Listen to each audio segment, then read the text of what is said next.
Hi everyone, welcome to my channel. My name is Nika, I'm a certified mental coach, and today I'm going to talk to you about burnout. In the following weeks, I will be uploading several different videos on burnout, on how to recognize the signs of burnout, how to cope with it while you're going through it, how to recover from it, how to recognize it, all of the things that could be very helpful to you. But today, I'm mainly going to focus on sharing my own experience on how I experienced burnout, what were my signs and symptoms, and how did I recover from it. Because back in the time when I experienced my burnout, unfortunately, first of all, I didn't even know what a burnout was. So I was experiencing something that was completely unknown to me. And second of all, because I didn't know what was going on, I couldn't help myself. I couldn't really do something for myself, and I couldn't ask for help because I didn't know what was going on. I just knew that I was exhausted, but more about it later. If you see me looking down, it's because I have a notebook with some text in here. I'm not trying to not make eye contact with you. So what is burnout? Burnout is a constant negative state of emotional, physical, and mental exhaustion. If you feel constantly tired emotionally, physically, and mentally, there's something more than just laziness and tiredness and all these labels that people tend to give you when you share your emotions with them. Burnout is usually caused by excessive stress over a prolonged period of time without knowing what to do about it. Exactly what I told you about it a few seconds ago.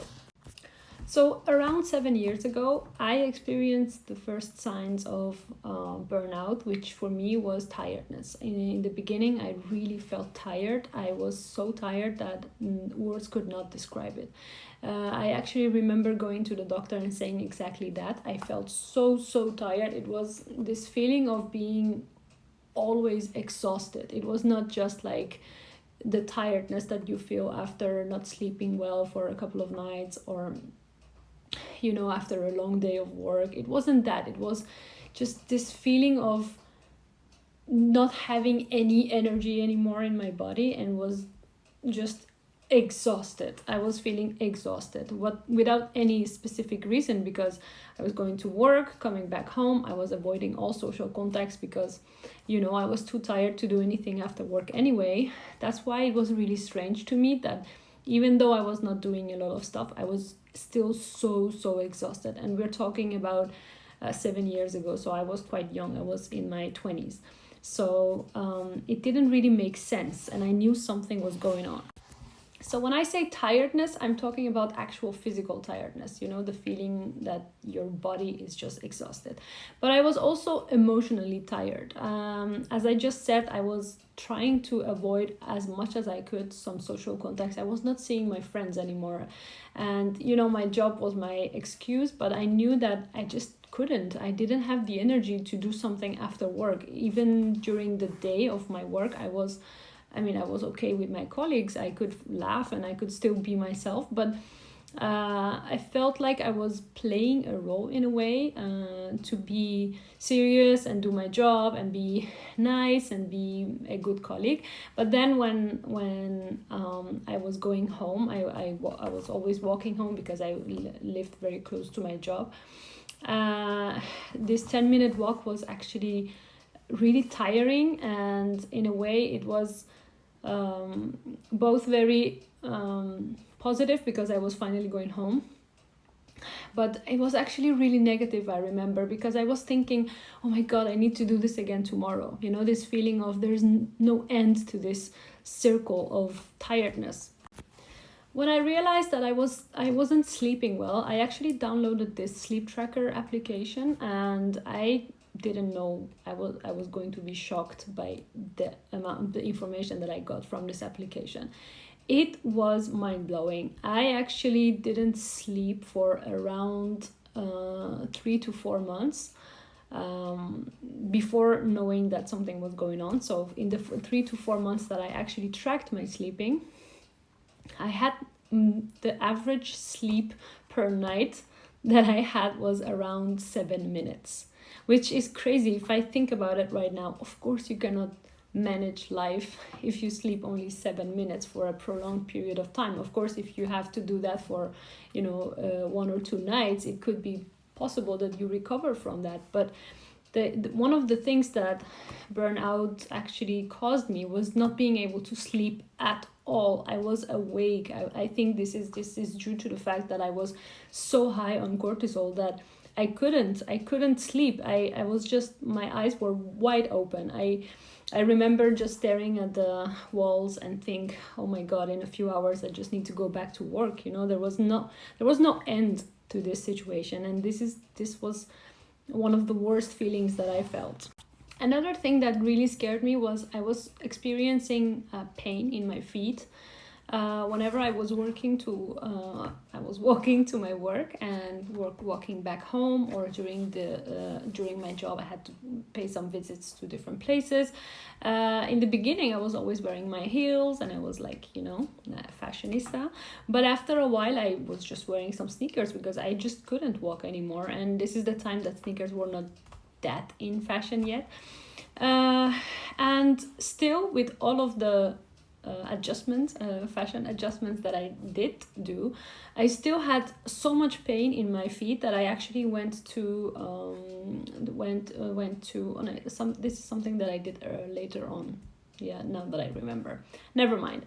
So I had a lot of pain that slowly, gradually went up to my knees and then to my hips, which was horrible. The pain that I felt in my hips, and actually until the day of today, I still feel this pain. Unfortunately, even though it's a lot better, obviously it's a lot better, but still I do have some hip pain. That is still from the period that I experienced this physical pain. So this is also another thing that was really strange, and these symptoms together don't on their own, but also together, make no sense. I mean, to me at least, it didn't make sense. I couldn't sleep. All of a sudden I had this pain, and I was also emotionally exhausted. If someone would call me, I would never answer because I just couldn't be bothered. I just couldn't, even though if it was my best friend, or if I was invited to a birthday party or something that I usually, as a social person, I was really always very happy to go to these places, but I was just trying to sleep, and I couldn't. That's the worst part of it. I couldn't sleep. I think just the sleeping part is one of the things that got the most caused the most issue for me. I think if you don't sleep for a couple of months at all, if you don't sleep at all, I think that it's normal that you collapse. And now that I think about it, it just makes sense. So this was going on. I was telling my manager that I was experiencing some severe tiredness, and that I felt like I was doing a lot more than I should, and that, as a junior project manager, I was doing a lot more than I should be doing, and I think the general idea in the organization that I was working at was the more you do, the better. And I think that's something that is not very rare nowadays, unfortunately. I think that a lot of companies have this mentality, which is toxic, and I now know about it, but back in the time, this was again my first official job, so I thought this was normal. This is what you do when you're grown up and you're working. So yeah, this is what I thought it was normal, but still I knew something was going on. I knew that something was not right. Until one day, I remember very clearly that I was preparing for a visit that was given to me to do completely independently, which was a lot of pressure because I was managing a couple of projects on the side as well. So while I was doing this, the deadline was coming closer, and this specific day, I remember I experienced a really severe pain in the chest area. I actually felt like I was having a heart attack. I couldn't breathe anymore. I just had like this severe pain, and I felt like I was dying, just not to be very exaggerative, but I really felt like something was really going wrong. And I called out to my colleagues, and I told them that I wasn't feeling well, and they thought, because my deadline is is approaching, I'm exaggerating. I don't know why they thought that, but they just didn't take me seriously. So I went to one of these rooms, meeting rooms, to gather myself and feel a little bit better, but I just didn't feel better. I felt this pressure on my heart. I was sweating. I was really feeling bad. So I called the emergency services. They told me to go. So I went there, and unfortunately the doctor that was supposed to see me was changing her shifts. Like, she was going home and someone else was coming. So I think that she didn't feel like taking care of the last patient, and she told me, she basically laughed at me and she said that I was too young to have heart issues, and basically go home and take some rest. That's her advice. I came home. I was really scared because I never had felt something like that, and I knew something was going on, but I also didn't know that there was a possibility for me to take a rest, because I had these projects going on. I had all these deadlines, and I was responsible for this project and that project and this visit and that. So I just didn't know that there was an opportunity for me to take some rest. I just felt like I had to do it. I had to go to work. There was no possibilities for me. And I thought that if I don't show up at work, they would stop paying me, and then I couldn't pay for my rent and all the other costs. So, there was this thing in my head that was not allowing me to say it's enough. Like, I can't do this anymore. I was trying my best, because I didn't know what was going to happen if I said that I couldn't do this anymore. I was really scared to lose my house, my stuff, my job. I just didn't know that there were all these rules that protect people that actually go through stuff like this. So now that I think about it, this might have been my first panic attack, but I'm not sure, because it's very different from the one that I experienced later on. So I'm not sure if that is the same or not, but it could be because otherwise, what was it? I don't know. It was really severe, so it might have been a panic attack. The next day, I came downstairs. I was at my parents' house, and I was getting ready to go to my own place, to go to work the next day, and it was already getting dark. So I was like really feeling so bad, the fact that tomorrow is coming again. I have to go to work again. It was not the work that I hated, but it was this feeling that I hated, because I was really good at my job. I was doing the things that I actually like to do, so there was nothing that about the job itself.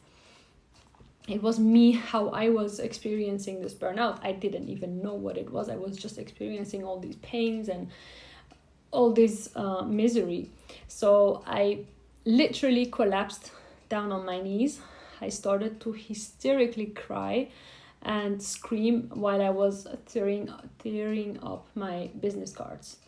This is something that I was not recognizing myself in doing that. It was as if I was, it was an out-of-body experience. It was as if I was looking at myself or at another person doing this. It was really crazy, but it was really severe, I can tell you that.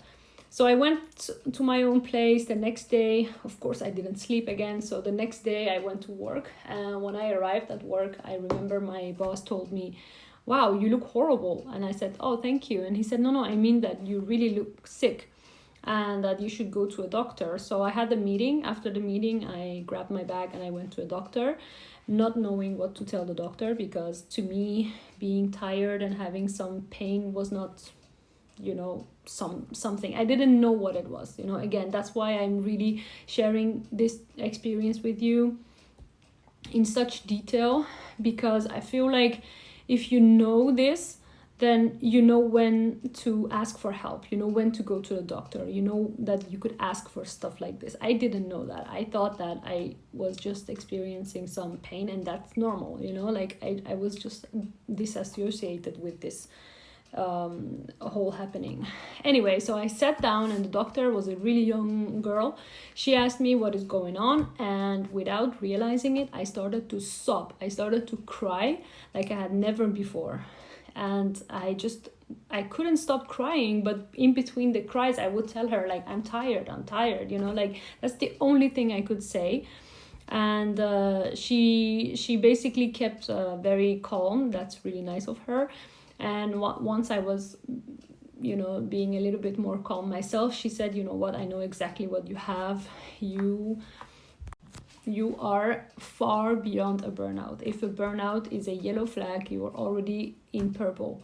You have reached a level of burnout that you need immediate rest, and this will take you somewhere from 2 to 3 years to recover from. And I was, first of all, it's the first time I hear this word burnout. I didn't know what it was. So the first thing is I would like to ask her, what is this? But the thing that caught my attention the most was I had to recover from this thing, and it was going to take me 2 years.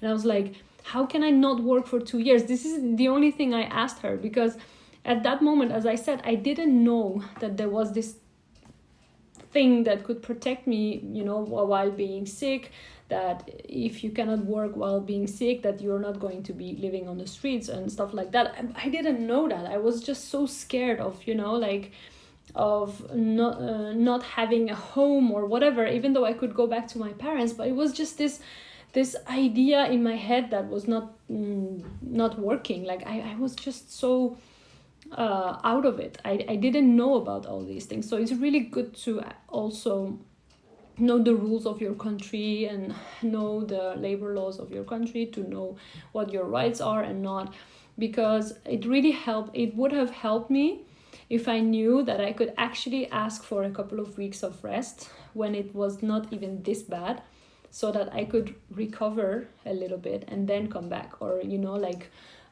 go to the doctor and ask for sleeping pills or something that would have helped me. But I just didn't, because I thought this is normal. Nobody told me about it.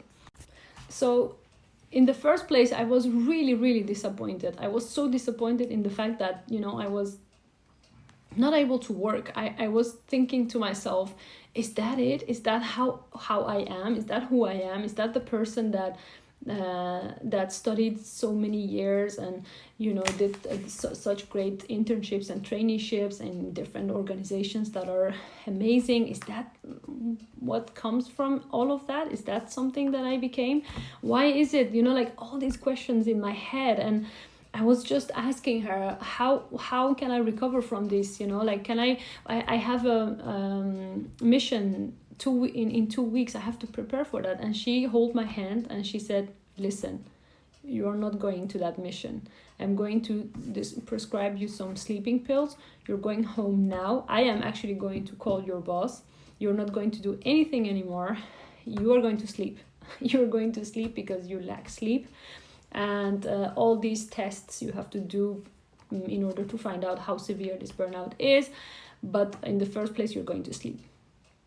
And one part of me was so relieved. Like I felt this sense of relief of finally someone is understanding that what I'm experiencing is not just a little bit of tiredness, it's actually exhaustion. It's something that actually the word burnout makes sense, because you really feel like you're burnt out, like there's nothing in you anymore. One of the feelings that I experienced was that I was ran over by a truck, because everything hurt. Like even if you would blow on my skin, it would hurt and it would become a bruise. It was so bad that I was experiencing pain everywhere, whereas for example on the couch I was cold and I wanted to cover myself. This cover would hurt my skin. It would be so painful. So I was experiencing severe symptoms without knowing what was going on. And when this lady tells me that this is what is going on, I felt a relief. I felt that finally someone understands that this is more than just being tired. Finally someone sees what I'm actually going through, and that was such a relief. And at the same time I was feeling so disappointed in myself, in my body, in my experience, that I'm still so young. This is the beginning of my career, and how can I already have failed? So these two feelings were at the same time. I was relieved and disappointed at the same time, which is maybe a subject for another time. But so during the first year of recovery, I did everything. I went to psychosomatic physiotherapy, which actually helped me a lot with the pain that I was feeling. I went to an internist that did all these blood tests and scans and everything. And one of the things that he told me, he said that in the 20 something years that I've been working, I have never seen this in someone's blood results. I had no cortisol in my body. Like, he actually wanted me to start a hormonal treatment, but he told me that it's a heavy treatment and my body is not ready for it yet because of this burnout, so that we had to wait for a couple of months to see if my body would recover the levels of cortisol or not. And based on that information, they will either do the treatment or not. So what I'm trying to say is that even the blood results showed severe signs of burnout. And so I did a lot of things to recover from my burnout, but even in doing that, after a year, I was not seeing any sign of any recovery. I was still sleeping really bad, not as bad as before starting these sleep medications and stop working. I forgot to say that, but I had to completely stop from work.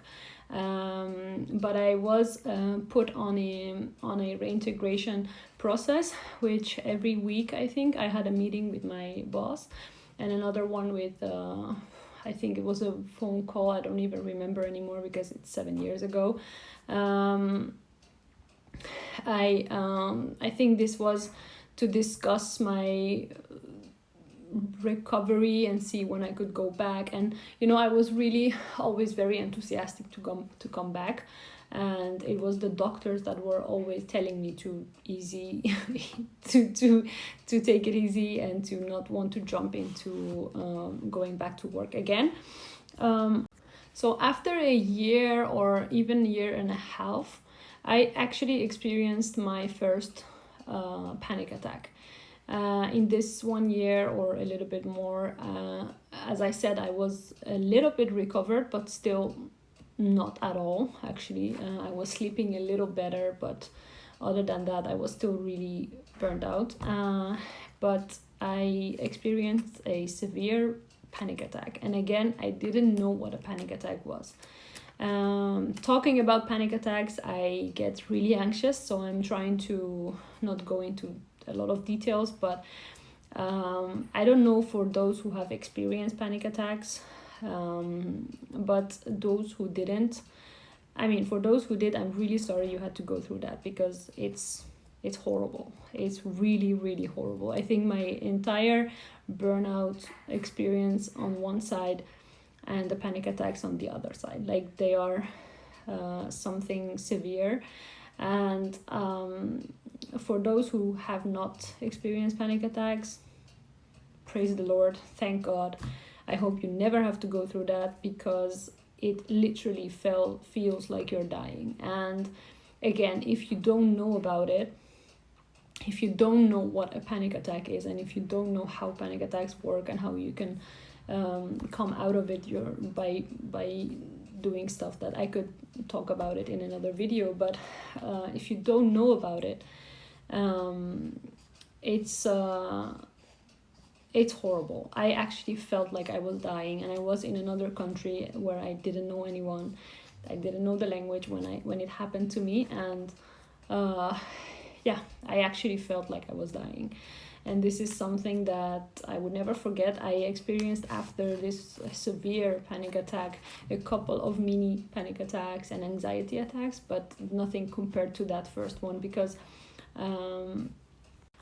I was so traumatized by this experience that I went to look for a psychologist that was specialized in panic attacks. And this person helped me by explaining to me what panic attacks are and how they work.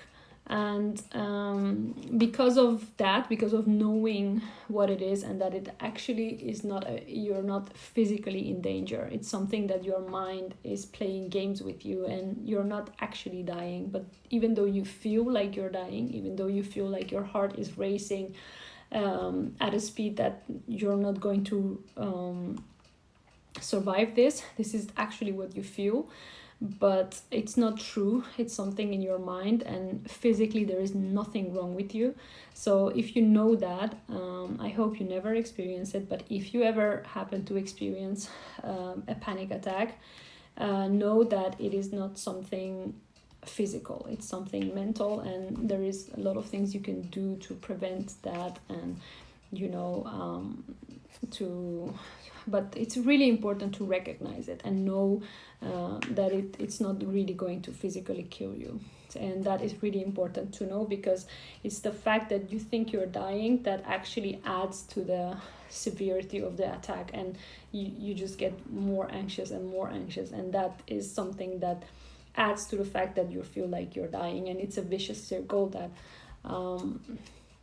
it's a downward spiral.